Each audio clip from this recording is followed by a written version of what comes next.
Rusia siap bantu Indonesia di bidang energi nuklir.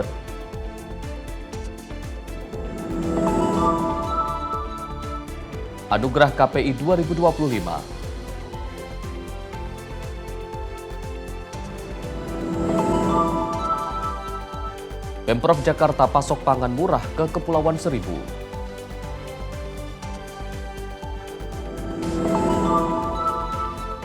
Siswi SMP diduga dibunuh ibu kandung.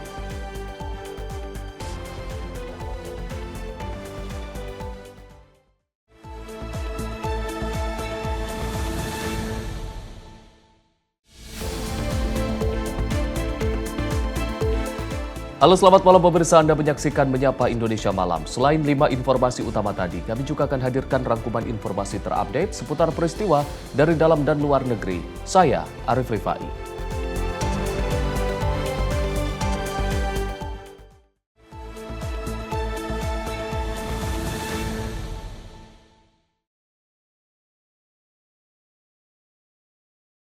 Kita awali Menyapa Indonesia Malam edisi kali ini dengan informasi Presiden Rusia Vladimir Putin menerima Presiden Republik Indonesia Prabowo Subianto di Istana Kremlin, menandai penguatan hubungan strategis kedua negara.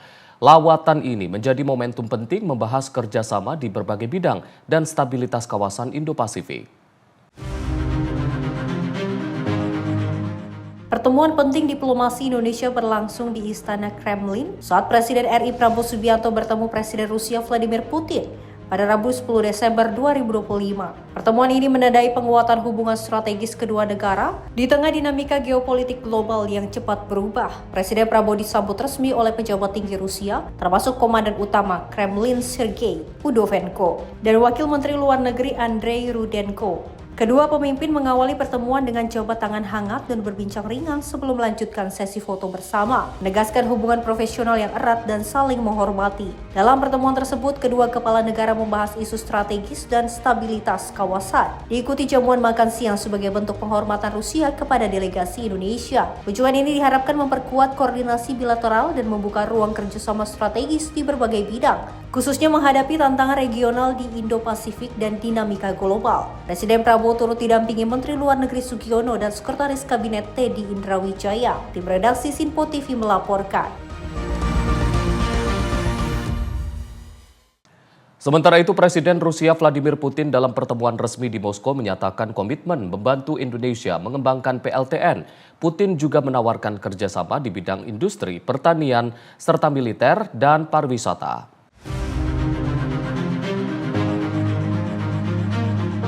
Dalam pertemuan resmi dengan Presiden Republik Indonesia Prabowo Subianto di Moskow pada Rabu 10 Desember 2025, Presiden Rusia Vladimir Putin menyatakan komitmennya membantu Indonesia mengembangkan pembangkit listrik tenaga nuklir.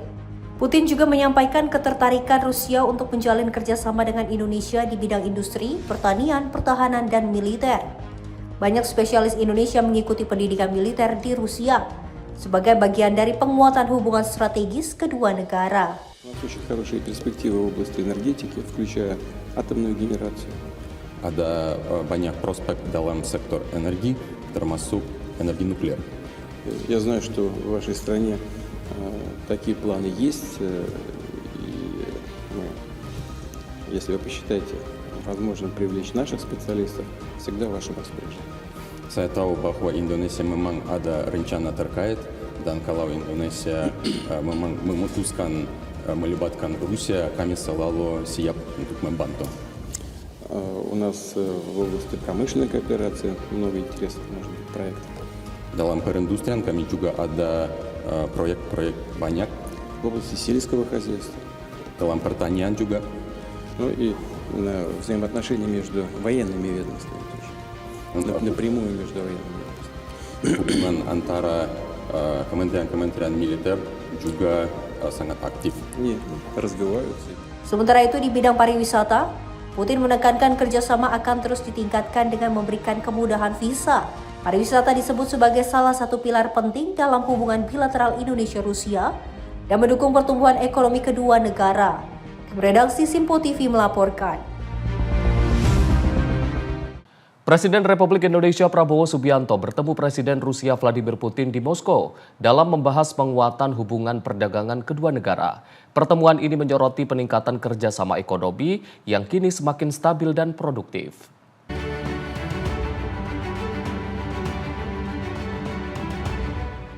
Presiden Indonesia Prabowo Subianto melakukan pertemuan bilateral dengan Presiden Rusia Vladimir Putin di Istana Kremlin, Moskow, Rusia pada 10 Desember 2025. Pertemuan ini fokus pada penguatan perdagangan antara Indonesia dan Rusia yang kini semakin stabil dan meningkat pesat. Dalam kesempatan tersebut, Prabowo menyampaikan apresiasinya atas hubungan bilateral yang sangat baik antara kedua negara. Sementara itu, Putin menekankan bahwa kerjasama ekonomi, khususnya perdagangan, meningkat hingga 17% dalam 9 bulan pertama tahun 2025, seiring peringatan 75 tahun hubungan diplomatik kedua negara. Отношения, повторяю, у нас развиваются очень поступательно. В этом году мы отметили 75-летие установления дипломатических отношений. Активно работают межправкомиссии с обеих сторон. Торгово-экономические связи развиваются хорошим темпом. За первые 9 месяцев текущего года плюс 17%. Selain itu, Prabowo juga menyoroti kunjungan sejumlah tokoh Rusia, baik pemerintah maupun pengusaha ke Jakarta beberapa bulan terakhir. Pertemuan dengan delegasi ini dianggap produktif dan menunjukkan dukungan terhadap hubungan kerjasama yang semakin erat antara Indonesia dan Rusia. Terima kasih. Большое спасибо.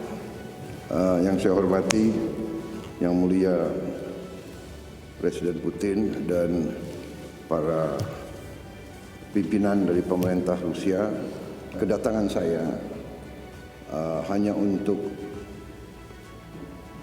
konsultasi, tetapi sekarang sebetulnya hanya untuk mengucapkan terima kasih karena hubungan antara Rusia dan Indonesia sebetulnya bagi kami sekarang berada di tingkat yang sangat baik. Dalam beberapa bulan ini saya terima di Jakarta delegasi dari tokoh-tokoh Rusia, baik pemerintah maupun tokoh-tokoh pengusaha di Jakarta, dan pembicaraan kami sangat produktif. Tim redaksi Simpo TV melaporkan. Kita beralih ke informasi lain. Pemirsa, Menteri Sekretaris Negara Prasetyo Hadi meninjau posko utama pengiriman bantuan logistik di Lanut Halim Perdana Kusuma, Jakarta Timur. Kunjungan ini dilakukan untuk memastikan distribusi bantuan bagi korban banjir di Sumatera berjalan lancar. Pemerintah terus mempercepat distribusi bantuan bagi korban banjir di Sumatera. Pada Rabu 10 Desember, Menteri Sekretaris Negara Prasetyo Hadi meninjau Pangkalan Udara Halim Perdana Kusuma, Jakarta Timur, yang menjadi posko utama pengiriman logistik untuk Sumatera Utara, Sumatera Barat, dan Aceh. Dari posko ini seluruh bantuan dikonsolidasikan, dikemas dan dikirim melalui armada udara karena akses darat ke wilayah terdampak terputus. Dalam kunjungannya, Prasetyo mengecek kesiapan stok dan menanyakan kendala distribusi langsung kepada petugas posko. Ia juga memastikan permintaan darurat dari lapangan dapat dipenuhi segera, termasuk kebutuhan pangan, logistik medis, peralatan kebersihan, serta bantuan khusus untuk anak-anak dan lansia. Jalur komunikasi antara posko pusat dan daerah juga dipastikan berjalan lancar agar distribusi tidak tertunda. Kalau memang misalnya di sini habis atau kurang, nah itu kita dorong sesuai dengan prioritas yang dibutuhkan. Usai mengunjungi posko, Prasetyo langsung bertolak ke Sumatera Utara untuk melihat kondisi masyarakat terdampak banjir secara langsung. Kunjungan ini menunjukkan perhatian pemerintah dalam memastikan bantuan logistik tersalurkan tepat waktu dan tepat sasaran. Tim redaksi Simpo TV melaporkan. Sementara itu, bencana banjir dan longsor di Aceh, Sumatera Utara, dan Sumatera Barat mengakibatkan ratusan fasilitas kesehatan terdampak. Menteri Kesehatan Budi Gunadi Sadikin menjalankan sejumlah langkah strategis untuk memulihkan layanan kesehatan demi kebutuhan masyarakat dan pengungsi. Sejak bencana banjir dan longsor melanda pada 26 November 2025 di Provinsi Aceh, Sumatera Utara, dan Sumatera Barat, Kementerian Kesehatan melalui Pusat Krisis Kesehatan langsung turun ke lapangan untuk membantu pemulihan layanan bagi korban dan pengungsi. Terdapat 41 rumah sakit dan 343 puskesmas yang terdampak, dan sebagian besar saat ini sudah mulai kembali beroperasi melayani warga. Menkes Budi Gunadi Sadikin menjelaskan 3 langkah strategis dalam revitalisasi fasilitas kesehatan. Pertama, mengembalikan layanan dan fungsi vaskes setempat dengan pembersihan lumpur, pemulihan listrik dan air bersih, serta pembenahan alat kesehatan. Kedua, mengkoordinir pengiriman BMHP dan obat-obatan sesuai kebutuhan daerah terdampak. Ketiga, memastikan kecukupan tenaga medis dan kesehatan untuk menangani layanan gawat darurat maupun spesialistik. Menkes berharap upaya ini dapat mempercepat pemulihan dan membuat layanan kesehatan di 3 provinsi terdampak dapat kembali beroperasi penuh. Langkah pertama yang paling penting adalah segera mengoperasikan 41 rumah sakit dan 343 puskesmas di 3 provinsi ini. Agar tujuan tadi untuk melayani kesehatan masyarakat yang terdampak atau pengungsi dan masyarakat umum bisa segera berjalan dengan normal. Kita harus meyakinkan bahwa listrik dan oksigen itu tersedia. Sesudah itu kita harus membersihkan banyak rumah sakit dan puskesmas yang penuh dengan lumpur-lumpur. Kita juga harus memastikan bahwa alat-alat yang ada itu beroperasi dengan normal. Karena banyak alat-alat tersebut yang terendam dan rusak, yang harus diperbaiki. Ada juga yang sama sekali tidak bisa dipakai lagi. Kita juga harus memastikan bahwa semua obat-obatan dan bahan habis pakai lainnya pun tersedia. Ada yang masih bisa dipakai, ada juga yang sudah hanyut. Dan yang terakhir, kita harus memastikan bahwa sumber daya manusia kesehatan, para dokter, para perawat, bidan, dan tenaga kesehatannya yang juga sebagian terkena dampak bencana, itu bisa kembali bekerja dengan normal dan kalau kurang dibantu oleh teman-teman tenaga medis dan tenaga kesehatan dari seluruh Indonesia. Dengan berbagai ikhtiar yang telah dilakukan, Kemenkes optimis layanan kesehatan di daerah terdampak akan segera pulih dan masyarakat dapat kembali mendapat akses layanan yang layak. Tim redaksi Simpo TV melaporkan.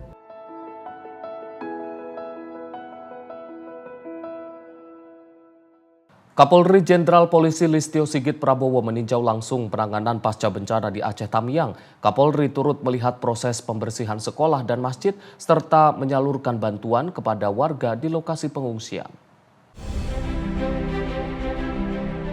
Kapolri Jenderal Listio Sigit Prabowo meninjau langsung proses pembersihan fasilitas publik yang terdampak banjir di Aceh Tamiang pada Kamis 11 Desember 2025. Peninjauan dilakukan di 3 titik, yakni di SDN 01 Karangbaru, Masjid Syayuda, dan Mapolres Aceh Tamiang, dengan mengerahkan 200 personel Polri untuk membersihkan lumpur dan puing-puing sisa bencana. Sebelumnya, Kapolri juga meninjau posko pengungsian di Jembatan Kuala Simpang yang menampung 240 warga terdampak. Di posko tersebut, Polri menyiapkan dapur lapangan berkapasitas 450 porsi, layanan trauma healing, posko kesehatan dengan 31 tenaga medis, serta unit water treatment yang mampu menghasilkan 16.000 liter air bersih per hari. Kapolri turut menyerahkan 6 truk bantuan berisi peralatan air bersih, sembako, chainsaw, dan kebutuhan darurat lainnya. Kami tadi bertemu dengan teman-teman, dengan saudara-saudara kita yang ada di pengungsian. Kita tanyakan kebutuhan apa saja yang mereka butuhkan. Untuk bantuan makanan, kira kita tanyakan tadi sudah cukup.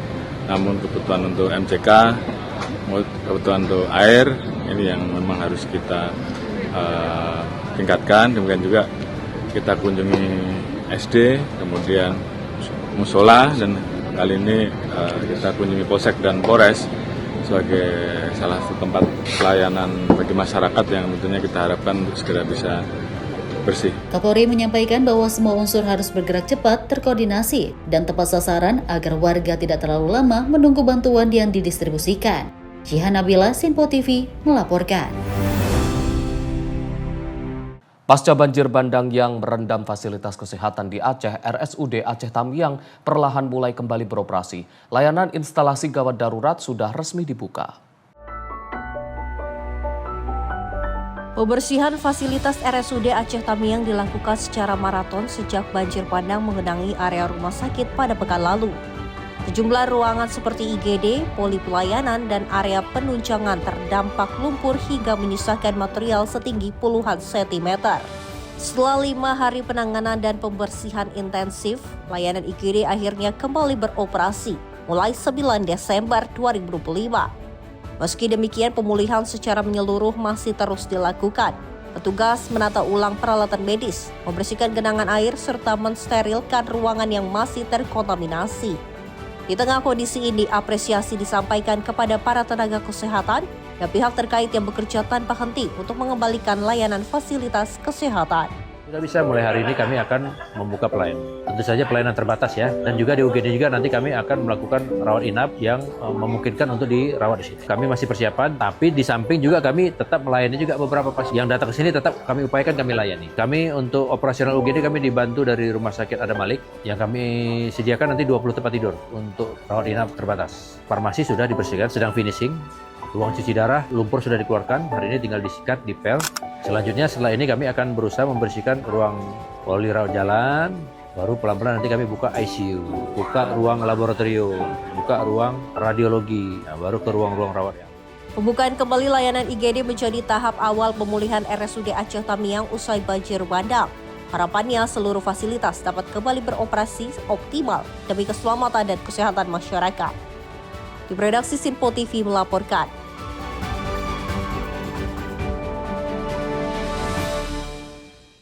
Sementara itu, pemirsa Satgas Yonzipur 1 di Radarma, jajaran Kodam 1 Bukit Barisan merampungkan pemasangan jembatan Beli di Jembatan Anggoli, Tapanuli Tengah, Sumatera Utara. Jembatan sepanjang 33 meter menjadi akses penting bagi warga pasca bencana banjir longsor. Satgas Yonzipur 1 di Radarma berhasil menyelesaikan 100% pemasangan jembatan Beli di titik Jembatan Anggoli, Kecamatan Sibabangun, Tapanuli Tengah. Sebanyak 40 personel diterjunkan di bawah pimpinan Dayonzipur 1 di Radarma, Letkol JZI, Andri Prasetyo Wibowo, untuk merakit struktur utama jembatan, memperkuat pondasi, hingga menata ulang area kerja agar aman digunakan masyarakat. Proses pembangunan didukung berbagai alat teknis seperti trado crane, dump truck, dan kendaraan logistik untuk mempercepat pemindahan material dan finishing lapangan. Pemasangan jembatan Beli ini diharapkan dapat memulihkan akses utama masyarakat, memperlancar distribusi logistik, dan membantu menggerakkan kembali aktivitas warga di Tapanuli Tengah. Jihan Nabila, Sinpo TV melaporkan. Sementara itu, pemirsa, hujan deras yang mengguyur Kota Padang memicu banjir di sejumlah wilayah. Seorang ibu dan anaknya sempat terjebak arus banjir sebelum akhirnya berhasil dievakuasi Babinsa dan personil BKO Yonif 133 Yuda Sakti. Banjir mendadak terjadi setelah Sungai Batu Busuk meluap pada Rabu pagi sekitar pukul 11 waktu Indonesia Barat.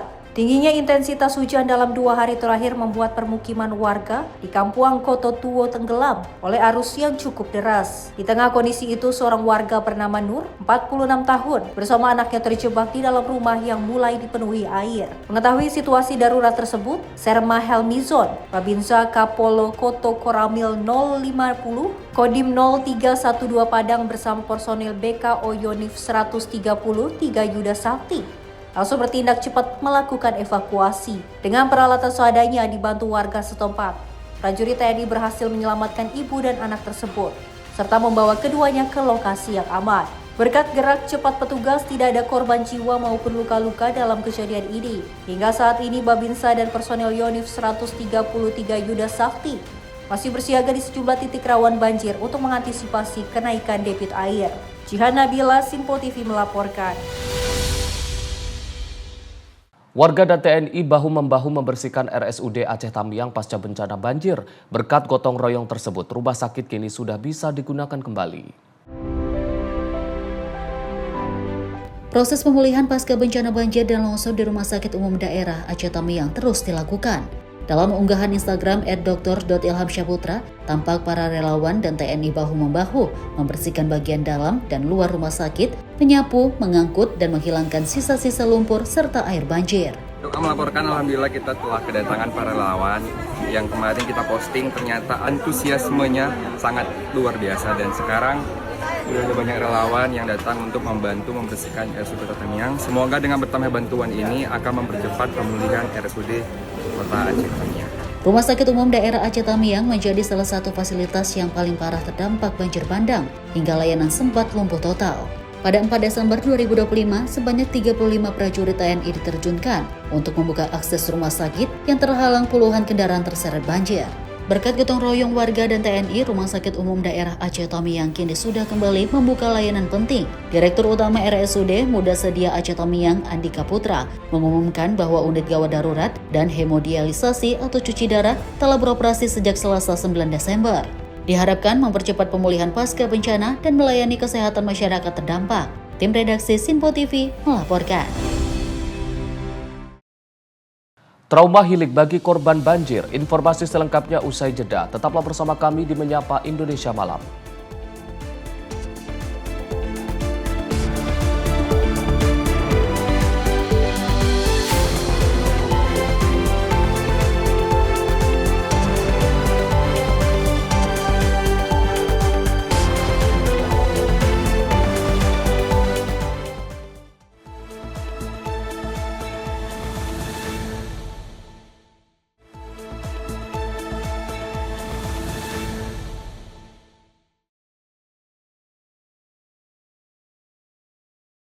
Selamat malam pemirsa, Anda kembali menyaksikan Menyapa Indonesia Malam. Anugerah KPI 2025 kembali digelar dengan tema penyiaran berdaulat menjaga Indonesia. Ketua KPI Pusat Ubaidillah mengatakan anugerah KPI merupakan ajang apresiasi tertinggi bagi lembaga penyiaran, pemerintah daerah dan juga insan penyiaran yang berkontribusi besar dalam penyiaran tanah air. Ketua KPI Pusat Ubaidillah menjelaskan diselenggarakannya Anugerah KPI 2025 bertujuan untuk memberikan apresiasi kepada lembaga penyiaran televisi dan radio yang telah memberikan program-program berkualitas sesuai dengan regulasi dan fungsi media sebagai sarana informasi. Anugerah KPI 2025 digelar pada Rabu 10 Desember 2025 di kawasan Jakarta Pusat. Terdapat 20 kategori program siaran dan 1 penghargaan Lifetime Achievement yang masuk dalam penilaian Dewan Juri. Adapun Dewan Juri tersebut tak hanya berasal dari KPI saja, tetapi juga melibatkan pihak eksternal. Sementara itu, program acara yang ikut dalam Anugerah KPI 2025 berjumlah 381 program, yang terdiri atas 103 program acara TV dan 278 program acara radio. Menurut Ketua KPI, eksistensi lembaga penyiaran kini semakin di era disrupsi media. Terlebih, fungsinya bisa menjadi lebih sentral, yakni sebagai media penjernih di tengah banjirnya disinformasi dan berita hoax. Ini sangat spesial sekali momentum hari ini. Acara kita rencanakan dan kita tanggalnya sesuai dengan Hari Hak Asasi Manusia pada 10 Desember. Dan ini juga penting bahwa masyarakat apapun golongannya, apapun sukunya, bahkan dari teman-teman disabilitas juga punya hak yang sama untuk menerima informasi.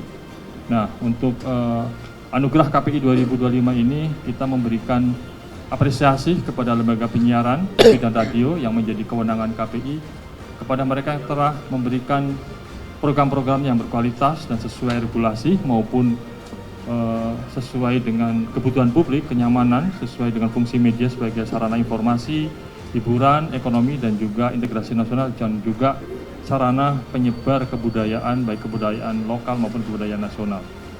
Ada 20 kategori yang kami nilai dengan Bapak Ibu Dewan Juri dari eksternal, jadi tidak hanya dari KPI, tapi juga dari eksternal. Dan juga ada kategori khusus yaitu Lifetime Achievement kepada tokoh yang telah banyak berjuang di dunia penyiaran. Dari Jakarta, Sri Dewi Andayani, Rona Bayu, Sinpo TV melaporkan. Kita beralih ke informasi lain pemirsa. Berdasarkan hasil penyelidikan antara kepolisian dan Kementerian Kehutanan, kapal tongkang pengangkut kayu yang terdampar sejak 5 November telah memiliki surat izin persetujuan berlayar sah yang dikeluarkan oleh kantor UPP kelas 3 Sikakap. Sebuah kapal tongkang bermuatan 1000 kubik kayu gelondongan asal Sumatera Barat terdampar di pantai Tanjung Setia, pesisir barat Lampung, yang membuat sebagian kayu jatuh hingga hanyut ke tepi pantai. Beginilah kondisi kayu-kayu besar yang berserakan di pantai, mengganggu aktivitas nelayan sebab menghalangi perahu untuk menepi. Kapal tongkang dengan identitas Ronmas 69 bermuatan kayu 4.800 kubik kayu, jenis Meranti dan Kruing asal Sumatera Barat milik PT Minas Pagai Lumber, terdampar di pantai Tanjung Setia, pesisir barat Lampung sejak 5 November. Telah diselidiki pihak kepolisian dan Kementerian Kehutanan, di mana pihak kepolisian baru mendapatkan adanya informasi terdamparnya kapal pada awal Desember. Setelah dilakukan penyelidikan kepada belasan awak kapal terkait legalitas kayu tersebut, ternyata pihak perusahaan kapal telah memiliki surat izin persetujuan berlayar sah yang dikeluarkan oleh kantor UPP kelas 3 Sikakap dengan tujuan Pelabuhan Emas Semarang untuk diserahkan kepada PT Makmur Cemerlang bersama. Sementara kapal mengalami kerusakan akibat terdampak cuaca buruk dan bolang-baling kapal tidak bisa beroperasi secara normal dan membuat kapal menjadi miring, yang membuat kayu-kayu tersebut akhirnya terlepas dari kapal dan berserakan di tepi pantai. pengecekan ke tempat kejadian, kami mendapatkan informasi bahwa kain-kain tersebut diangkut menggunakan kapal Ormas 69 yang membawa 968 batang peyok atau sekitar 4.800 kubik milik PT Minas Pakai Jember yang berangkat dari pelabuhan Jati PT Minas Pakai Jember akan menjaga Kepulauan Mentawai, Sumatera Barat. Kapal tersebut berangkat pada Sabtu tanggal 2 November 2025 sekitar pukul 15.00 WIB dengan tujuan PT Makmur Cemerlang bersama melalui pelabuhan Tanjung Mas Semarang. Selanjutnya pada hari Rabu tanggal 5 November 2025 jam 20.30 tepatnya di perairan Tanjung Setia, kapal Ormas mengalami mati mesin karena berbaring terjadi tali sampah sehingga mesin kapal yang itu tidak mampu menarik tongkang, lalu awak tongkang dilempar jangkar untuk menahan laju tongkang itu agar tidak terbawa arus dan ke bibir pantai karena memang kondisi ombak saat itu cukup tinggi sehingga kapal terpengaruhi, dan pada tanggal 7 November 2005 sekitar jam 16.00 tali jangkar putus yang mengakibatkan kapal tongkang keadaan semakin miring sehingga sebagian muatan kayu terjatuh ke laut pantai Tanjung Setia. Pihak kepolisian maupun Kementerian Kehutanan memastikan akan terus melakukan upaya terjadinya tindakan illegal logging atau pencurian kayu yang berdampak pada kerugian negara. Dari Lampung, Dio Malau, Simpo TV melaporkan. Pemirsa, kebutuhan logistik bagi pengungsi masih sangat tinggi, terutama di beberapa daerah yang belum terjamah. Di Tapanuli Tengah, Sumatera Utara, anggota DPRD DKI Jakarta yang juga Kepala Badan Penanggulangan Bencana PDIP DKI Jakarta atau Baguna, Hardianto Kenneth, turun langsung ke lokasi untuk meninjau dapur umum Baguna PDIP DKI Jakarta. Sebagai putra daerah Sumatera Utara, ia terketuk karena melihat belum adanya bantuan yang masuk ke desa tersebut. Kenneth berinisiatif membuka dapur umum yang menjangkau korban di 2 desa sekaligus, Simar Pinggan dan Pargaringan. Posko ini nantinya akan melayani masyarakat di daerah tersebut sehingga masyarakat setiap harinya bisa mendapatkan makan siap saji secara gratis di posko tersebut. Selain makanan, posko tersebut juga menyediakan kebutuhan bayi, snack harian serta obat-obatan. Rencananya, posko ini juga akan berdiri 10 hari ke depan di daerah tersebut sebelum nantinya menjangkau daerah yang belum terjamah di Sumatera Barat. Kita menyediakan makanan siap saji. Makanan siap saji, nasi yang siap dimakan, snack, susu, teh, kopi. Kalau teh, kopi, susu itu kita siapkan selama 24 jam. Kalau makanan siap saji itu kan ada waktunya ya. Mungkin sarapan, makan siang, dan makan malam. Kemudian juga mungkin, cuman juga kita ada siapkan snack ya. Snack, bantuan-bantuan buat bayi, anak-anak sekolah. Terus ada skop, cangkul untuk masyarakat bisa membersihkan rumahnya dari lumpur. Dan juga ada obat-obatan yang kita salurkan. Baguna sendiri merupakan badan penanggulangan bencana yang dimiliki oleh Partai PDI Perjuangan. Badan ini terbentuk atas inisiasi Ketua Umum PDI Perjuangan Megawati Soekarno Putri. Tim redaksi Simpo TV melaporkan. Sementara itu, pemirsa, Serikandi Polwan Polres Langkat hadirkan ceria untuk anak-anak korban banjir. Melalui Polwan, kegiatan trauma healing dengan pendampingan psikologi dan dukungan psikososial guna membantu anak-anak korban banjir mengatasi rasa takut dan kecemasan.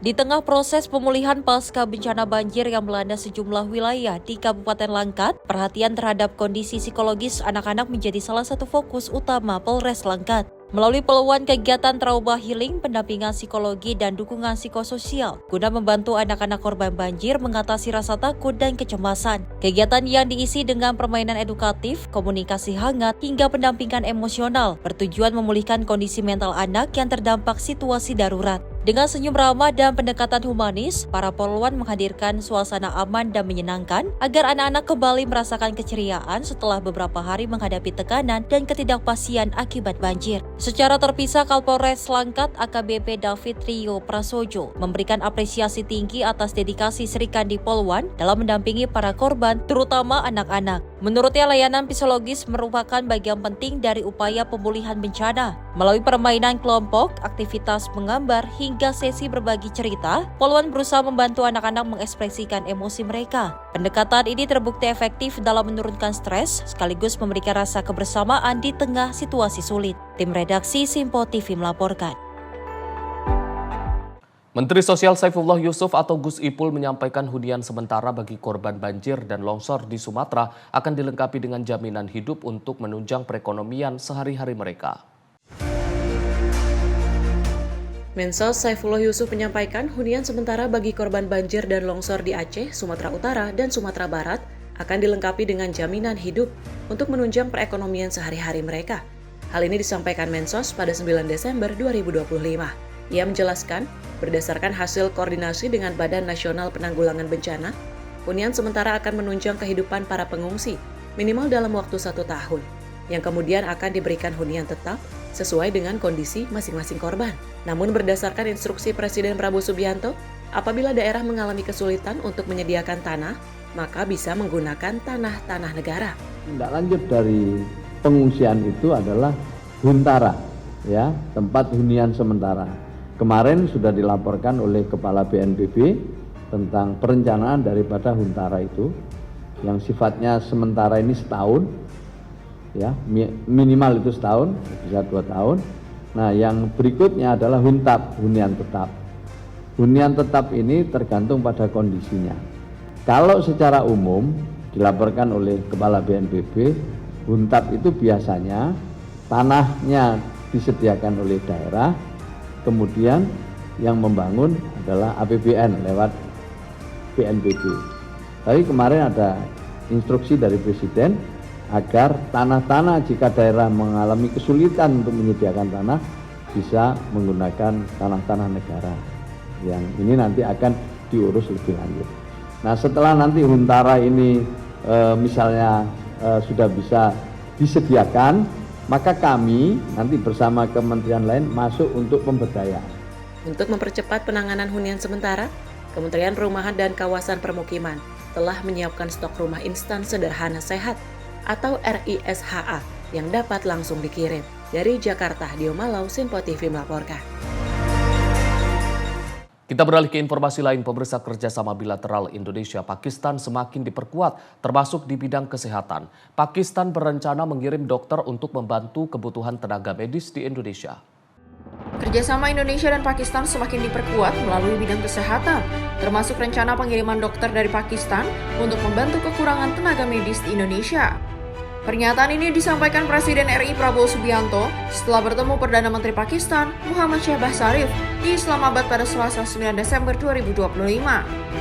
Presiden Prabowo menyoroti bahwa Indonesia masih kekurangan dokter umum dan dokter gigi, sehingga dukungan dari Pakistan dianggap sangat strategis dan penting bagi sistem kesehatan nasional. Happy and very grateful that Pakistan is willing to help us in the field of health by sending your doctors, your professors, and your experts to help us in our health sector. We have a very vast need of doctors and dentists, and I'm starting a massive program of education in this field. So your assistance will be very strategic and critical for us. We really appreciate that, and be assured that we want to move as fast as possible. Selain kesehatan, kedua negara juga sepakat meningkatkan kolaborasi di sektor perdagangan, pendidikan, pertanian, dan teknologi guna mempererat hubungan bilateral serta mendorong kemajuan bersama. Tim redaksi Simpo TV melaporkan. Presiden Republik Indonesia Prabowo Subianto menegaskan bahwa Indonesia dan Pakistan merupakan negara muslim terbesar di dunia yang moderat dan inklusif. Prabowo pun menekankan pentingnya memperkuat kerjasama di kedua negara di berbagai bidang. Dalam pertemuan dengan PM Pakistan Shehbaz Sharif di Islamabad pada Selasa 9 Desember, Presiden Prabowo Subianto menekankan pentingnya hubungan strategis antara Indonesia dan Pakistan. Ia mengatakan bahwa kedua negara memiliki nilai-nilai yang sama, serta kepentingan yang sejalan di berbagai bidang. Kedua negara juga dikenal sebagai negara dengan populasi muslim terbesar di dunia yang moderat dan inklusif. Prabowo menambahkan bahwa hubungan sejarah dan persaudaraan antara Indonesia dan Pakistan sangat erat. Ia berharap kerjasama yang telah terjalin dapat membawa manfaat nyata bagi rakyat kedua negara, baik saat ini maupun di masa depan. Maybe the biggest Muslim countries in the world, but our Islam is moderate Islam, which promotes inclusivity, tolerance. I think it's very important for us in the coming days and coming years that we make use of this history, make use of this brotherly bond to benefit our people in most fields.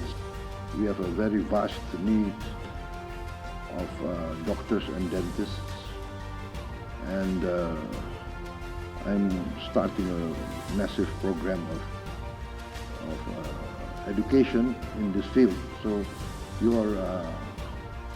your assistance will be very strategic and critical for us. We really appreciate that. Selain itu, Prabowo mengumumkan bahwa Pakistan akan mengirimkan dokter dan tenaga ahli kesehatan lainnya ke Indonesia untuk mendukung sektor kesehatan. Ia juga telah menginstruksikan menteri-menterinya agar kerjasama di bidang kesehatan maupun sektor lain segera direalisasikan. Tim redaksi Sinpo TV melaporkan. Pemerintah Provinsi Maluku Utara resmi meluncurkan program mudik bersubsidi untuk menyambut Natal dan Tahun Baru. Gubernur Shirley mengimbau warga untuk segera mendaftar agar dapat memperoleh kuota yang tersedia.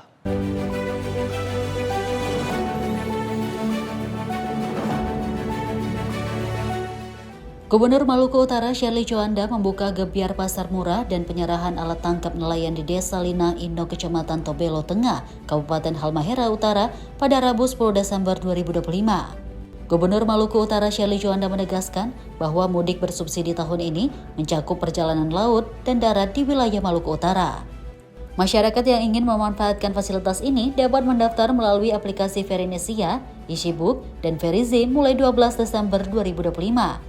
Gubernur Shirley mengimbau warga untuk segera mendaftar agar dapat memperoleh kuota yang tersedia.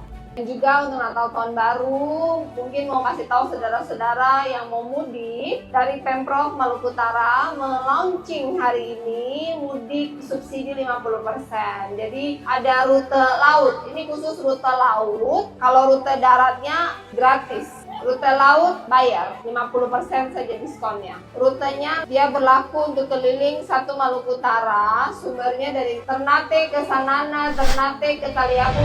Mirip kemarin mudik Lebaran dari Ternate ke Jelolo, dari Ternate subsidi ke Halus. Kalau untuk darat gratis, untuk laut subsidi 50%. Pendaftaran bisa mulai dari tanggal 12 Desember sudah bisa daftar, bisa menggunakan aplikasi EasyBook dan Verinesia dan Frisi. Untuk ferry juga bisa di-booking, setelah di-booking jadi biar tidak antri, habis booking sudah dapat konfirmasi, hari H tinggal datang untuk tukar dengan karcis. Karena saya banyak acara, jadi saya launching, tapi setelah itu dulu dengar Pak Kadis Perhubungan akan menjelaskan cara pesan tiket, cara ambil tiket, biaya berapa, rute mana, tanggal berapa, sampai tanggal berapa. Dan ini hanya pergi, tidak kembali. Kenapa? Karena tahun anggaran di Desember sudah harus habis. Jadi kita tidak bisa dengan tahun anggaran 2025 membiayai 2026. Jadi ini bukan pulang pergi seperti mudik Lebaran. Ini hanya pergi,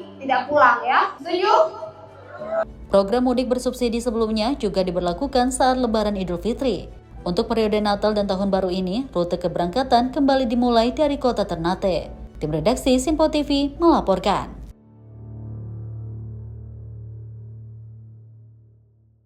Pemirsa, Danau Toba yang diprediksi menjadi destinasi favorit wisatawan jelang Nataru, Menteri Perhubungan Dudi Purwagandi meninjau langsung kelayakan armada penyeberangan dan memberikan arahan tegas demi mencapai zero accident.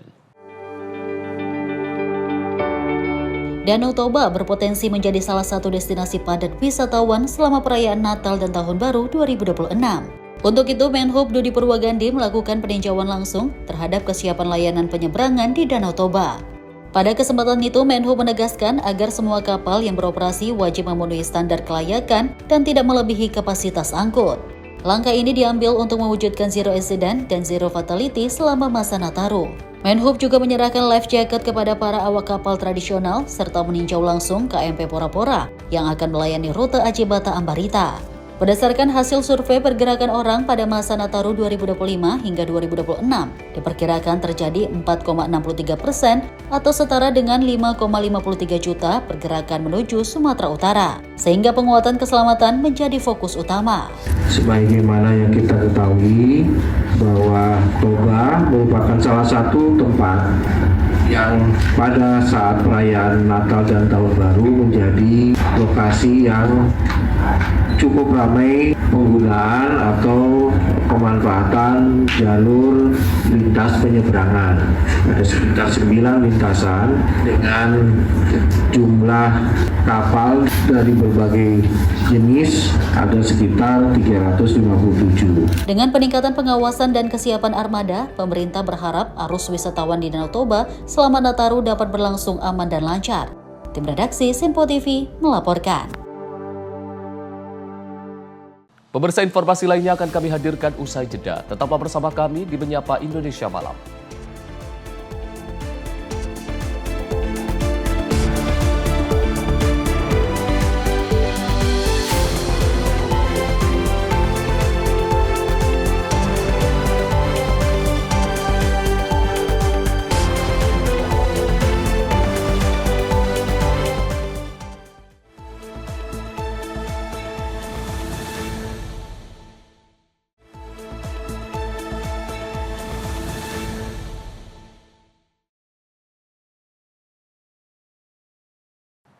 Pemirsa, Anda kembali menyaksikan Menyapa Indonesia Malam. TNI Angkatan Udara terus mengirimkan bantuan logistik ke wilayah terdampak bencana di Tapanuli Utara. Pengiriman dilakukan menggunakan helikopter Super Puma dengan total muatan mencapai 3,6 ton logistik. TNI Angkatan Udara kembali menyalurkan bantuan logistik untuk warga terdampak bencana di Kabupaten Tapanuli Utara. Pengiriman dilaksanakan menggunakan helikopter Super Puma H3217 yang diberangkatkan dari Sibolga menuju sejumlah desa yang terdampak. Dalam misi kemanusiaan ini, helikopter mengangkut total 3.600 kg logistik. Sebanyak 1.200 kg disalurkan di Desa Ujung Batu, Ladang Tengah, dan Desa Hasa di Kecamatan Barus. Pengiriman berikutnya dengan jumlah yang sama terus dilakukan untuk warga di Desa Solok. Selain itu, 1.200 kg bantuan tambahan juga didistribusikan ke Desa Pananggahat, Patupangan, dan Gedang. Upaya ini menjadi bentuk konsistensi TNI AU dalam memastikan kebutuhan dasar masyarakat terdampak bencana terpenuhi, serta mempercepat pemulihan di lapangan. Jihan Nabila, Simpo TV melaporkan. Jembatan penghubung menuju Madrasah Ibtidaiyah Tapal Batas di Kampung Laudres, Desa Sukalimau, Kalimantan Utara rusak parah akibat derasnya arus sungai. Untuk memulihkan akses masyarakat, Satuan Brimopolda Kaltara mengerahkan tim perbaikan dan membangun kembali jembatan tersebut secara gotong royong bersama warga. Satuan Brimopolda Kalimantan Utara terus mempercepat pembangunan jembatan yang roboh akibat derasnya arus sungai di Kampung Laudres, Desa Sungai Limau, Sebatik Tengah. Jembatan ini merupakan satu-satunya akses menuju Madrasah Ibtidaiyah Tapal Batas. Setiap hari jembatan tersebut digunakan oleh para siswa, guru, dan juga warga untuk beraktivitas. Pembangunan dimulai dari pembuatan jembatan darurat, pembersihan puing-puing material yang ambruk, hingga pemancangan tiang utama. Proses ini dilaksanakan oleh tim perbaikan jembatan Kompi 2 Batalion B Pelopor bersama masyarakat secara gotong royong. Kapolda Kaltara Irjen Pol Jati Wiyoto Abadi memberikan apresiasi atas dedikasi BRIMOB yang dinilai hadir memberikan manfaat nyata bagi masyarakat di wilayah perbatasan. Pembangunan jembatan adalah wujud pengabdian BRIMOB untuk menjamin keselamatan dan kelancaran akses pendidikan. Jana Bila, Simpo TV melaporkan. Sementara itu, pemirsa, Gubernur Jawa Barat Deddy Mulyadi meninjau salah satu titik banjir di Kecamatan Bojong Soang didampingi Sekcam Al-Azhar. Dalam kunjungan ini, Deddy menunjukkan tumpukan sampah di aliran sungai yang dianggap sebagai penyebab utama banjir yang kembali melanda wilayah Kabupaten Bandung.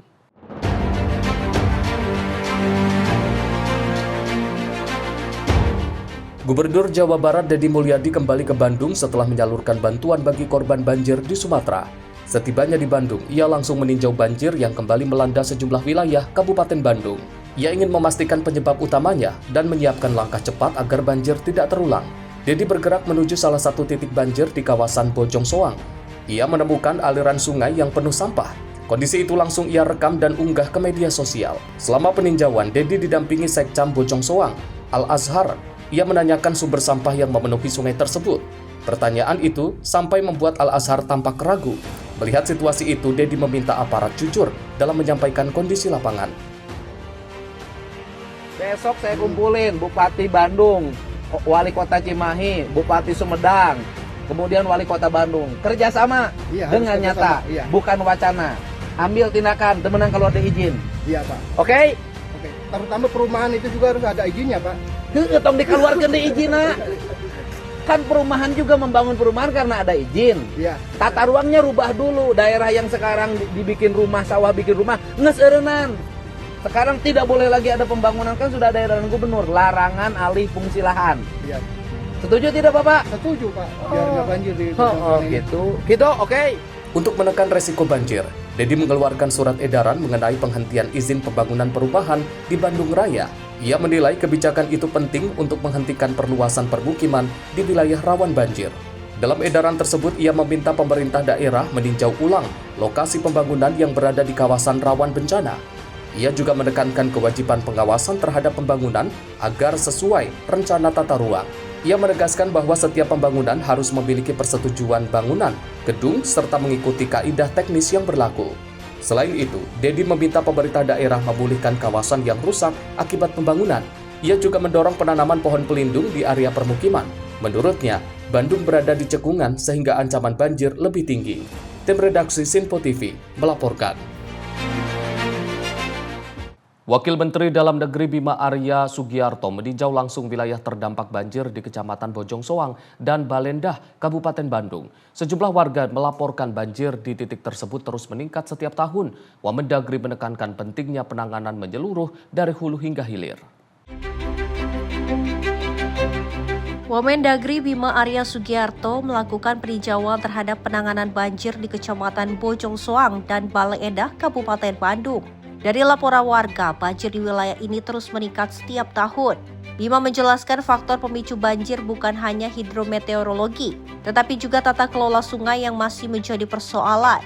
Hasil pantauan di lapangan menunjukkan sedimentasi lumpur yang tinggi di Sungai Cikapundung sehingga menurunkan kapasitas tampung sungai. Penyempitan alur Sungai Ciatul hingga Cikoneng juga membuat aliran air tidak mengalir optimal ke Sungai Cicadas hingga Sungai Citarum dan menyebabkan air meluap. Untuk itu Bima Arya menyerukan kolaborasi antara BBWS Citarum, Dinas Sumber Daya Air Jawa Barat, Pemkab Bandung, dan masyarakat untuk melaksanakan penanganan komprehensif, mulai dari infrastruktur pengendalian banjir seperti kolam retensi, pompa, normalisasi sungai, hingga penguatan mitigasi berbasis komunitas di titik rawan. Wamendagri juga mengapresiasi upaya Pemkab Bandung yang sejak hari pertama telah melakukan pemulihan, pembersihan, dan penyaluran logistik bagi para pengungsi. Tim redaksi Simpo TV melaporkan. Menteri Dalam Negeri Tito Karnavian meninjau langsung lokasi pasca kebakaran kantor Teradron yang terbakar pada Selasa lalu. Setelah meninjau, Mendagri segera menerjunkan timnya untuk menginvestigasi terhadap keabsahan bangunan tersebut.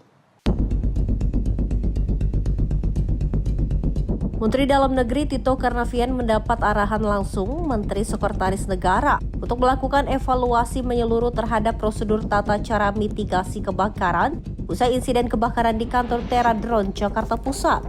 Tito menjelaskan salah satu alasan penting untuk mengajukan izin persetujuan bangunan gedung adalah adanya sertifikat layak fungsi, termasuk mekanisme pencegahan kebakaran. Diketahui Kemendagri segera menurunkan tim dari Inspektorat Jenderal guna menelusuri indikasi maladministrasi atas perizinan gedung tersebut. Saya selaku Menteri Dalam Negeri datang ke sini untuk melihat lokasi kebakaran yang kemarin ya terjadi.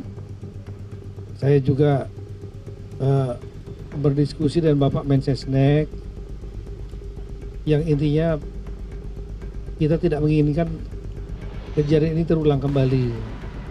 Kita semua berduka karena ada 22 orang yang wafat karena peristiwa kebakaran ini di gedung ini.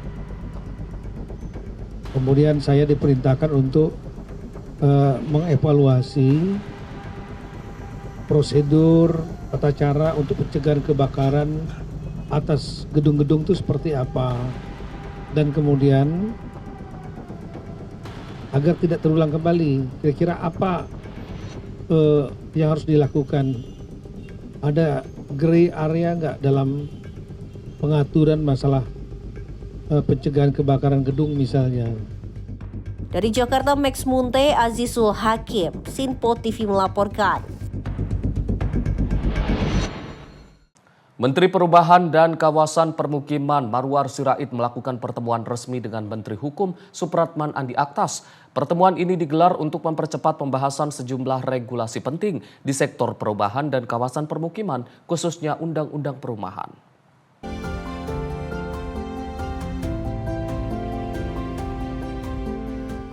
Menteri Perumahan dan Kawasan Permukiman Marwar Sirait melakukan pertemuan bersama Menteri Hukum Supratman Andi Aktas dan Kepala BPS Amalia Widyasanti di kantor Kementerian Hukum Jakarta. Pertemuan ini untuk menerima usulan para pengembang terkait penyusunan Undang-Undang Perumahan agar jelas dan benar-benar melibatkan semua pihak. Berbagai isu strategis turut dibahas mulai dari lahan, pembiayaan, hunian berimbang hingga peran CSR dalam sektor perumahan. Marwar ingin memastikan bahwa aturan yang disusun berpihak pada masyarakat berpenghasilan rendah dan mampu memperkuat ekosistem perumahan nasional. Melalui koordinasi lintas sektor yang semakin solid, Kementerian PKP berkomitmen menghadirkan regulasi yang adil, efektif, dan berdampak nyata bagi rakyat. Tim redaksi Sinpo TV melaporkan. Menteri Ketenagakerjaan Yasirli mengunjungi dan juga melihat langsung pekerja disabilitas di Kopi Sunyi Blok M Jakarta Selatan. Dalam kunjungan tersebut, Menaker mengatakan nantinya akan menyiapkan pelatihan kerja bagi para penyandang disabilitas. Menteri Ketenagakerjaan Yasirli mengunjungi Kopi Sunyi di Blok M Jakarta Selatan dan berbincang langsung dengan teman-teman pekerja disabilitas. Menaker takjub dengan mereka yang bekerja dengan percaya diri dan profesional. Hal ini yang membuat dirinya yakin bahwa kesempatan yang inklusif selalu melahirkan kualitas. Menurutnya, teman-teman disabilitas harus mendapatkan kesempatan yang setara untuk bekerja. Alhamdulillah teman-teman semua, hari ini saya akhirnya sempat juga mengunjungi Kopi Sunyi di daerah Barito Blok M. Kita sudah sempat diskusi dengan para owner dan kemudian teman-teman disabilitas yang luar biasa. Jadi di sini bukan mulut yang berbicara, tapi yang berbicara adalah hati. Hati yang kemudian membuat rasa kopinya kemudian menjadi mantap. Hati yang kemudian memberikan inspirasi kepada siapapun yang hadir di kafe ini.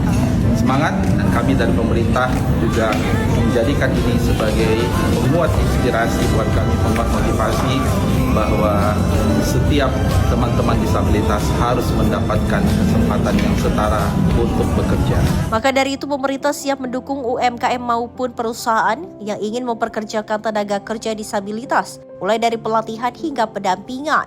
Karena setiap talenta berhak punya ruang untuk tumbuh dan mewujudkan kemampuannya. Tim redaksi Sinpo TV melaporkan.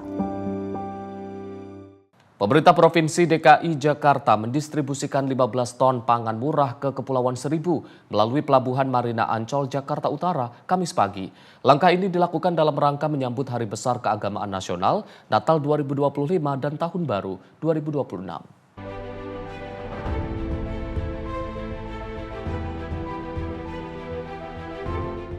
Gubernur DKI Jakarta Pramono Anung menjelaskan distribusi pangan ini bertujuan untuk menjamin ketersediaan stok serta menjaga stabilitas harga pangan di Kepulauan Seribu. Total komoditas yang didistribusikan mencapai 15 ton yang terdiri dari beras, gula, minyak goreng, daging ayam, serta kebutuhan pangan lainnya. Pramono menyebut harga pangan di wilayah tersebut cenderung lebih tinggi karena biaya distribusi dan faktor cuaca. Pramono berharap warga Kepulauan Seribu dapat menyambut Natal dan Tahun Baru tanpa khawatir terhadap ketersediaan pangan. Yang hari ini kita bekerjasama untuk agar dalam menyambut Natal dan Tahun Baru di Kepulauan Seribu itu prinsipnya harganya bisa sama dengan di daratan. Untuk itu hari ini kita kirimkan 15 ton 7 item jenis komoditas. Kapal yang dikirim ada 3 dari BI, bekerja sama dengan BI, dan kemudian 2 dari Dinas Perhubungan. Dan mudah-mudahan saya berharap untuk Pulau Seribu harganya betul-betul bisa terjaga. Dan tadi saya juga menyampaikan kepada Ibu Asisten dan juga kepada Bapak Bupati, kalau memang masih ada kemungkinan harga naik, maka akan kita kirim tambahan. Karena saya prinsipnya agar masyarakat di Pulau Seribu dalam menyambut Natal dan Tahun Baru ini harganya betul-betul terkontrol. Komoditas utama yang dikirim diantaranya adalah beras, ayam, cabai, minyak goreng, brambang, bawang, dan sebagainya. Dari Jakarta, Jihan Nabila Mutia Angkiani, Simpo TV, melaporkan. Jepang peringatkan resiko mega gempa skala besar. Informasi selengkapnya usai jeda. Tetaplah bersama kami di Menyapa Indonesia Malam.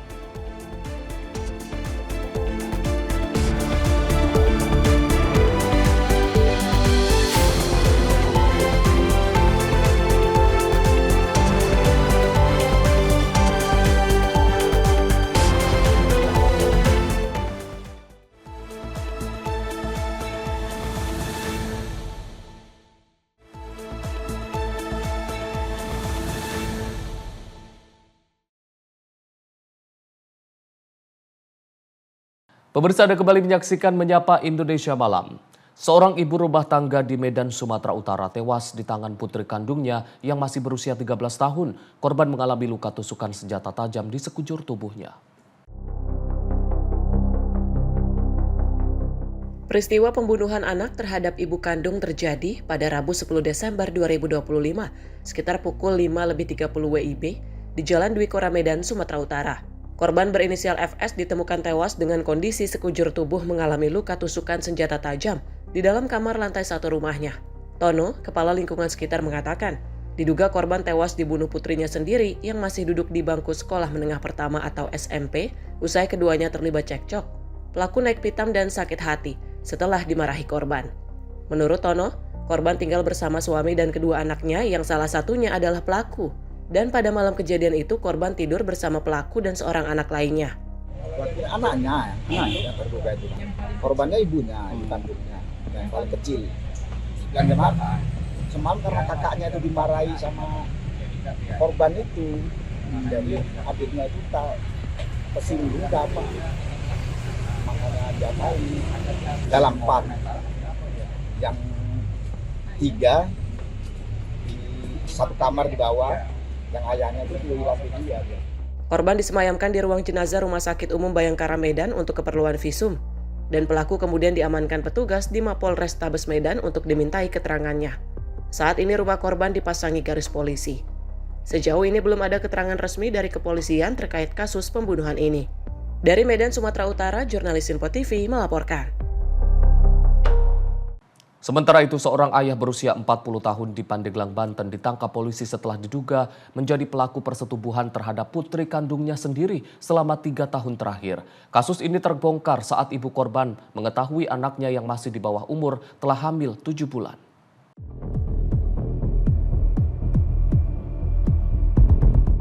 Inilah ATM pria 40 tahun yang diamankan Unit Perlindungan Perempuan dan Anak Polres Pandeglang. Dengan wajah tertunduk, pelaku hanya bisa pasrah saat digiring petugas menuju ruang pemeriksaan. Pelaku ditangkap setelah ibu kandung korban melaporkan ke polisi. Laporan itu dilayangkan setelah sang ibu mendapati putrinya yang masih berusia 14 tahun telah hamil 7 bulan. Dari hasil penyelidikan, terungkap bahwa pelaku telah melakukan tindakan bejat tersebut sejak tahun 2022 saat korban masih berusia 11 tahun. Selama ini korban tak berani melapor karena diancam oleh pelaku. Pihak Polres Pandeglang menjelaskan jika tindakan pelaku itu dilakukan berulang kali selama 3 tahun dan baru terungkap saat korban hamil. Awalnya dari istri, ulangi dari ibu korban mendapatkan laporan DPA sekolah sudah 2 minggu anaknya tidak bersekolah. Kemudian dari situ, kemudian dicek, ternyata anaknya ada di rumah dengan kondisi sudah hamil 7 bulan, perutnya sudah kelihatan membesar. Disitulah kemudian melaporkan kepada pihak kepolisian. Jadi kami telah mengamankan seorang laki-laki dengan inisial ATM, usia 40 tahun, yang telah melakukan pencabulan dan persetubuhan terhadap anak di bawah usia, di mana anak tersebut adalah anak kandung daripada pelaku sendiri. Dan saat ini anak kandung tersebut berusia 14 tahun mengalami hamil 7 bulan dan sudah dilakukan kurang lebih selama 3 tahun persetubuhan ini dengan anak kandungnya sendiri. Dan sejak tahun 2022 sudah melakukan persetubuhan terhadap anak kandung. Untuk pidananya dijerat dengan Undang-Undang Perlindungan Anak dengan pidana penjara paling lama 15 tahun penjara. Untuk mempertanggungjawabkan perbuatannya, pelaku kini ditahan di Polres Pandeglang dan dijerat Undang-Undang Perlindungan Anak. Pelaku terancam hukuman hingga 15 tahun penjara. Dari Pandeglang, Banten, jurnalis Info TV melaporkan. Truk bermuatan pasir menabrak sejumlah kendaraan di gerbang perumahan Bekasi Timur Regensi, Kelurahan Cimuning, Kecamatan Mustika Jaya, Kota Bekasi, Jawa Barat, Rabu 10 Desember 2025 malam. Diduga kecelakaan terjadi akibat remblong. Kecelakaan beruntun terjadi di Kota Bekasi Rabu 10 Desember 2025 malam saat sebuah truk bermuatan tanah mengalami remblong. Truk menyeruduk beberapa kendaraan yang berada di depannya. Truk baru berhenti setelah menabrak mobil Toyota Avanza. Satu orang yang merupakan driver ojek online yang saat itu sedang menunggu penumpang menjadi korban dan harus dilarikan ke Rumah Sakit Permata Mustika Jaya karena mengalami luka-luka. Menurut Panit Lakalantas Polsek Bantar Gebang, Ibda Hadi, terdapat 4 kendaraan yang terlibat kecelakaan, yaitu 2 sepeda motor dan 2 kendaraan roda 4. Satu pengendara motor harus dilarikan ke rumah sakit karena mengalami luka. Untuk kronologis kejadiannya, menurut keterangan dari saksi, mobil ini dari arah Setu mengarah ke Badurenan rencananya. Namun di turunan Cimuning mengalami remblong. Supir mengatakan bahwa kendaraan ini mengalami remblong, akhirnya inisiatif untuk menyelamatkan korban yang banyak, supir membelokkan kendaraannya ke pintu gerbang perumahan BTR. Kendaraan yang terlibat kecelakaan kini sudah dievakuasi ke Polsek Bantar Gebang. Sementara kasus kecelakaan tersebut ditangani unit Lakalantas Polsek Bantar Gebang bersama Polres Metro Bekasi Kota. Dari Bekasi, Jawa Barat, jurnalis Info TV melaporkan. Seorang pelaku pencurian motor yang selama ini meresahkan warga di wilayah Cikande, Kabupaten Serang, Banten berhasil ditangkap tim Opsnal Unit Reskrim Polsek Cikande. Pelaku ditangkap di rumahnya beserta sejumlah barang bukti hasil kejahatan. Inilah rekaman saat tim Opsnal Unit Reskrim Polsek Cikande mengamankan seorang pelaku pencurian motor di sebuah rumah kontrakan di Desa Nagara, Kecamatan Kibin, Serang, Banten. Pelaku berinisial MR asal Lampung Utara tak dapat berbuat banyak saat petugas memasuki kediamannya dan langsung melakukan penangkapan. Dari rumah tersebut, polisi menemukan 2 unit motor yang diduga kuat merupakan hasil kejahatan. Penangkapan ini bermula dari informasi warga yang kerap kehilangan motor di wilayah hukum Polsek Cikande. Menindaklanjuti laporan tersebut, tim Opsnal melakukan penyelidikan dan pengawasan di lapangan hingga akhirnya menangkap pelaku. Dalam pemeriksaan, pelaku mengaku telah melakukan pencurian dengan pemberatan di sejumlah lokasi, baik di wilayah Banten maupun Jakarta. Petugas juga mengamankan barang bukti seperti kunci letter T, alat pembuka magnet kunci motor, serta 5 buah mata kunci. Berawal dari penyelidikan yang kita laksanakan dan dibantu dengan informasi dari masyarakat, kita alhamdulillah berhasil mengamankan 1 orang terduga pelaku curanmor inisial MR usia kurang 21 tahun di perumahan MDK Desa Nagara, Kecamatan Kibin. Dari penangkapan tersebut kita mengamankan barang bukti berupa 2 unit kendaraan sepeda motor, kunci letter T, dan beberapa anak kunci pembuka magnet. Untuk residivis memang belum, cuma dia kerap melakukan aksinya di beberapa daerah, terutama wilayah Tangerang juga sampai ke Jakarta. Kita masih melakukan pengembangan karena yang bersangkutan sudah melakukan beberapa TKP dan saat ini masih kita kembangkan. Ya, mudah-mudahan nanti dari hasil pengembangan kita bisa mengungkap di beberapa kejadian. Kini, MR beserta seluruh barang bukti telah dibawa ke Mapolsek Cikande untuk menjalani pemeriksaan lebih lanjut. Polisi masih mendalami kemungkinan keterlibatannya dengan jaringan pelaku curanmor lainnya. Dari Serang, Banten, jurnalis Info TV melaporkan. Kita beralih ke informasi mancanegara. Pemirsa, Jepang mengeluarkan peringatan mega gempa setelah gempa berkekuatan magnitudo 7,5 mengguncang lepas pantai Aomori di wilayah utara. Meski kerusakan terbilang moderat dengan 34 cedera ringan dan beberapa kerusakan struktur, otoritas menegaskan resiko lanjutan gempa besar perlu diwaspadai. Badan Meteorologi Jepang atau JME menyampaikan bahwa meski memungkinkan terjadinya gempa magnitudo 8 atau lebih besar hanya sekitar 1%, potensi dalam sepekan ke depan tetap meningkat berdasarkan pola gempa masa lalu. JME menegaskan peringatan ini dibuat untuk mencegah kelengahan publik, bukan untuk memicu kepanikan. Wilayah terdampak meliputi Hokkaido hingga pesisir Sanriku yang terletak di atas palung Jepang dan Tsushima, 2 zona subduksi aktif yang selama ratusan tahun menjadi sumber gempa raksasa. Para ahli mengatakan pergeseran lempeng Pasifik di area ini kerap memicu gempa susulan berkapasitas lebih tinggi dibanding goncangan awal. Otoritas juga mengingatkan bahwa gempa 2011 yang menimbulkan tsunami hingga 15 meter terjadi hanya 2 hari setelah gempa magnitudo 7,3 di lokasi serupa. Situasi tersebut diberikan sebagai contoh betapa pentingnya kewaspadaan pada pekan pertama setelah gempa besar. Tragedi 2011 mengakibatkan hampir 20.000 korban jiwa, rusaknya ribuan permukiman, dan hancurnya PLTN Fukushima Daiichi yang meninggalkan trauma radiasi hingga kini. Dalam skenario terburuk, pemerintah Jepang memperkirakan mega gempa di wilayah Hokkaido, Sanriku, dapat memicu tsunami setinggi 30 meter atau 98 kaki. Dampaknya dapat menyebabkan hingga 199.000 korban jiwa, merusak 220.000 bangunan, serta menimbulkan kerugian ekonomi mencapai 31 triliun yen. Otoritas juga memperingatkan risiko hipotermia bagi 42.000 warga, khususnya jika gempa terjadi di musim dingin. Sebanyak 182 kota dan kabupaten di wilayah utara diminta untuk siaga. Pemerintah daerah telah meningkatkan kapasitas tempat evakuasi, melakukan simulasi cepat, dan menyiapkan jalur evakuasi tambahan di kawasan rawan tsunami. Warga diminta menyiapkan tas darurat, perlengkapan musim dingin, dan siap melakukan evakuasi segera jika aktivitas seismik meningkat. Peringatan ini juga muncul setelah tahun lalu Jepang mengeluarkan peringatan mega gempa Nankai-tro di wilayah selatan yang saat itu memicu kepanikan massal. Kali ini, otoritas berupaya lebih terarah dalam menyampaikan informasi untuk memastikan masyarakat siaga tanpa menimbulkan gangguan sosial dan ekonomi. JME menyampaikan bahwa peringatan ini bukan ramalan, melainkan pemicu kesiapsiagaan publik berdasarkan data seismik aktual yang menunjukkan aktivitas di palung Jepang dan Tsushima sedang meningkat. Tim redaksi Sinpo TV melaporkan.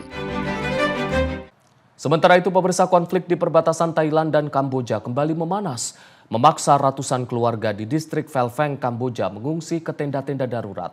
Baku tembak antara kedua negara memperburuk situasi hingga menyebabkan korban jiwa di pihak Thailand maupun Kamboja.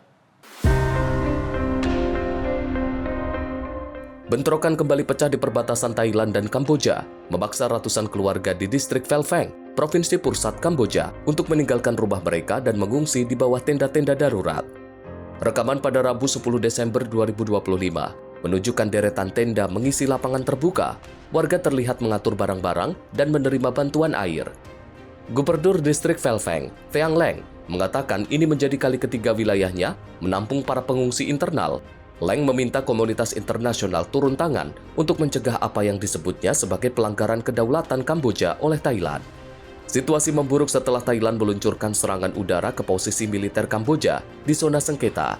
Pihak Thailand menyebut serangan ini sebagai balasan atas insiden sebelumnya, di mana pasukan Kamboja diduga menembak arah pasukan Thailand. Dirjen Informasi Thailand, Nikordej Balankura, menuduh Kamboja melanggar kesepakatan gencatan senjata yang dimediasi oleh Amerika Serikat dan Malaysia, serta menyebut Phnom Penh sedang menginjak-injak perjanjian di saat penahanan diri sangat diperlukan. Laporan awal menyebutkan 1 tentara Thailand dan 4 warga sipil Kamboja tewas dalam baku tembak tersebut. Tim redaksi Sinpo TV melaporkan. Sementara itu, 3 warga sipil dilaporkan terluka setelah pasukan Israel diduga membuka tembakan saat masuk ke pedesaan Quneitra di Suriah Selatan. Insiden terjadi di tengah meningkatnya aktivitas militer Israel di wilayah tersebut. 3 warga sipil terluka pada Selasa 9 Desember 2025 setelah pasukan Israel diduga membuka tembakan saat melakukan operasi masuk ke pedesaan Quneitra di Suriah Selatan, seperti dilaporkan kantor berita Suriah, Sana. Rekaman video memperlihatkan noda darah di tepi jalan, selongsong kanister asap dengan tanah sekitar yang terbakar, serta para korban yang mendapat perawatan di rumah sakit. Menurut Sana, sedikitnya 5 kendaraan militer Israel mendirikan pos pemeriksaan di jalan lama antara Khan Arnabeh dan Ain Asheh, dan pasukan diduga membuat tembakan serta menembakkan granat asap ke arah warga sipil yang melintas. Sementara itu, media Israel mengutip pernyataan militer yang menyebut insiden terjadi saat kegiatan rutin dan bahwa pasukan menghadapi sejumlah orang yang diklaim mendekati dan mengancam keselamatan tentara. Militer menyatakan telah melepaskan tembakan peringatan sebelum mengarahkan tembakan ke bagian tubuh bagian bawah 2 orang yang dianggap provokator utama setelah mereka menolak membubarkan diri. Insiden ini terjadi di tengah meningkatnya kehadiran militer Israel di Suriah Selatan sejak pemerintah transisional mulai memerintah di Damaskus pada Desember 2024. Pasukan Israel terus mendorong masuk ke zona penyangga dan melakukan serangan udara dan lautan terhadap infrastruktur militer Suriah dalam upaya mencegah peralihan perlengkapan militer kepada pihak yang mereka anggap sebagai ancaman. Tim redaksi Sinpo TV melaporkan. Kita beralih ke informasi lain. Pemirsa, puluhan bangunan semi permanen yang berdiri di bantaran Kali Licin, Pancoran Mas, Depok, Jawa Barat dibongkar Satpol PP Kota Depok. Ratusan miras berbagai merek diamankan petugas dari salah satu bangunan yang dibongkar. Dengan menggunakan alat berat, petugas Satpol PP bersama TNI dan Polri membongkar satu persatu bangunan semi permanen yang berada di bantaran Kali Licin, Pancoran Mas, Depok, Jawa Barat. Selain melanggar garis sepadan sungai, keberadaan bangunan semi permanen ini juga menjadi salah satu penyebab kemacetan dan banjir di kawasan tersebut. Kepala Bidang Trantibum Panwal Satpol PP Depok, Agus Muhammad, menjelaskan penindakan dilakukan berdasarkan Perda Nomor 5 Tahun 2022. Sebelum pembongkaran, Satpol PP telah mengeluarkan SP1, SP2, dan SP3 disusul surat perintah pembongkaran. Penertiban seperti hari ini alhamdulillah kondusif ya. Kita mulai dari pertigaan Kali Licin, Kelurahan Pancoran Mas, Kecamatan Pancoran Mas sampai ke arah pertigaan Mampang ya. Kelurahan Pancoran Mas juga, Kecamatan Pancoran Mas. Bangunan yang kita tertibkan lebih kurang ada 59 lah totalnya ya, dengan PKL dan juga gerobak. Setelah itu ini berdasarkan Perda Nomor 5 Tahun 2022. Selanjutnya kita sesuai standar operasional melaksanakan penertiban ini SP1, 2, dan 3. Setelah itu surat perintah bongkar 1 kali 24 jam. Alhamdulillah kami didampingi oleh dari Kodim 0508, Polres Metro Depok, Subdenpom Depok, Subgarnisun, Dinas PUPA, dan Dinas Kebersihan Lingkungan Hidup. Dalam penertiban yang dilakukan, petugas Satpol PP juga mengamankan ratusan botol minuman keras berbagai merek dari salah satu toko. Temuan miras tersebut berasal dari laporan warga dan ditemukan di sekitar pertigaan Kelurahan Pancoran Mas. Dari Depok, Jawa Barat, jurnalis Sinpo TV melaporkan. Bengkel sepeda motor di Jalan Ahmad Yani, Gilingan, Kota Solo terbakar pada Rabu 10 Desember 2025. Peristiwa ini tidak menimbulkan korban jiwa dan petugas masih menyelidiki penyebab pasti kebakaran. Bengkel motor, Om. Bengkel motor Gilingan ini mana ya, Sarinah? Aduh. Sebelah cah. Kebakaran menghanguskan ruko sekaligus bengkel motor yang berada di Jalan Ahmad Yani Gilingan, Kota Solo, Rabu 10 Desember 2025. Api dengan cepat menjalar ke barang yang mudah terbakar di dalam bengkel. Kebakaran menghebohkan warga sekitar dan pengguna jalan yang melintas di sekitar ruko yang terbakar. Petugas pemadam kebakaran berjibaku memadamkan api, menggunakan 8 unit mobil pemadam kebakaran dan 1 unit water supply dari BPBD. Komandan Regu Dinas Pemadam Kebakaran Kota Solo, Atut Adin Suparji mengatakan, sumber api masih dalam penyelidikan petugas. Dari keterangan pemilik ruko terdengar suara ledakan di lantai bawah sebelum api muncul. Untuk sementara kronologis yang pasti kita belum mengetahui, ya. Cuma informasi dari pemilik bengkel sepeda motor itu ada ledakan di lantai bawah belakang, tepatnya di dekat atau depan kamar mandi. Setelah itu asap dan api langsung menjalar sampai ke atas. Baru kita dapat laporan bahwasannya di titik ini ada kebakaran lantai 2. Sementara yang baru bisa kami sampaikan seperti itu. Kalau dari penelusuran di dalam itu memang banyak barang mudah terbakar atau gimana Pak? Kalau barang banyak yang mudah terbakar karena toko sepeda banyak oli, ya toh, banyak plastik, dan di atas itu juga tempat tinggal dihuni dua keluarga, ya, kakak beradik. Tapi alhamdulillah selamat. Jadi kedua keluarga kakak beradik selamat semuanya. Beruntung, 2 keluarga yang tinggal di ruko berhasil menyelamatkan diri sebelum api mulai membesar. Api baru bisa dipadamkan selang 40 menit kemudian. Belum diketahui berapa kerugian yang diderita akibat kejadian ini. Dari Solo, Jawa Tengah, jurnalis Info TV melaporkan. Pemirsa, setelah 3 hari pencarian, tim SAR gabungan berhasil menemukan seorang siswa SLB yang sebelumnya dilaporkan terjatuh ke Sungai Citarum, Kabupaten Bandung. Korban ditemukan pada Rabu siang 10 Desember 2025 dalam keadaan meninggal dunia.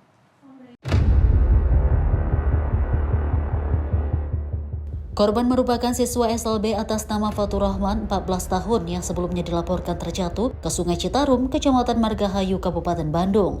Korban ditemukan pada Rabu siang 10 Desember 2025 sekitar pukul 11.20 waktu Indonesia Barat dalam keadaan meninggal dunia. Korban selanjutnya dievakuasi ke Rumah Sakit Lanut Sulaiman untuk penanganan lebih lanjut. Kantor SAR Bandung menerima laporan pada Senin 8 Desember 2025 sekitar pukul 9.35 waktu Indonesia Barat setelah seorang saksi mata yang sedang memancing melihat korban terjatuh dan tenggelam ke Sungai Citarum. Pencarian dilakukan intensif dengan pembagian personel ke dalam beberapa unsur penyisiran, baik di aliran sungai ataupun di sekitar lokasi kejadian. Tim redaksi Simpo TV melaporkan. Pemirsa, informasi tadi menutup perjumpaan kita hari ini. Saya Azhar, mewakili kru yang bertugas mengucapkan terima kasih. Selamat malam dan sampai jumpa.